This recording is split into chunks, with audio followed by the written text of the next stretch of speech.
Ijati duraa akkan isin daqne ganama galgala fakkeenya jaalalaa gad bahee ol seenu ansumaan ilaala. Ijati duraa akkan isin daqne ganama galgala fakkeenya jaalalaa gad bahee ol seenu ansumaan ilaala.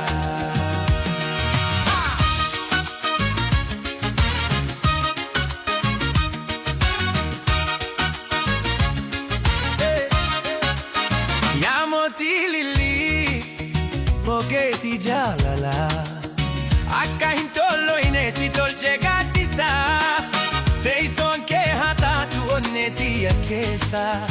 Rose Rosie,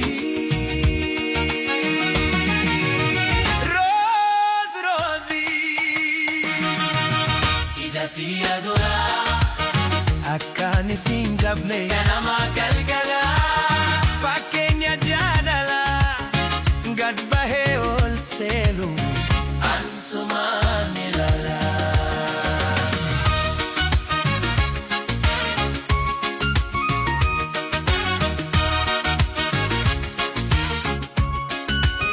Kan si fafakkatu hedduutu uumame kan kee adda tahee hundaa si caalchise an qofaa miti hundaa si faarsise.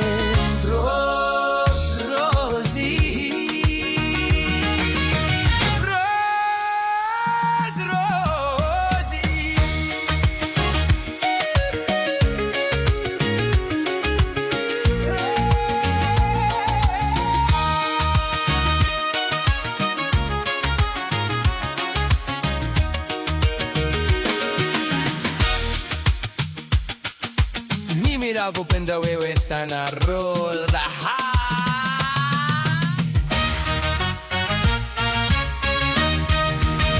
Ijati duraa akkan isin daqne ganama galgala fakkeenya jaalalaa gad bahee ol seenu ansumaan ilaala. Sila akka uumamaa na gubbaan diigilte akkan deegone dhiigaa kiyyaas duyde addunyaa mararraa maqaa koo ni yaamamte. Rose Rosie,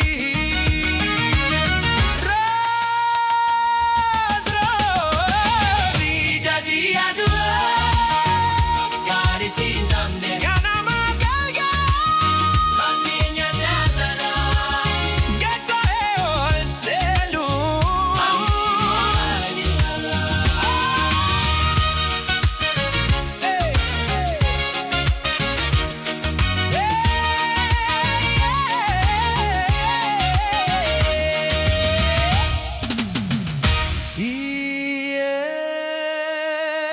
Mimi nakupenda wewe sana Rose.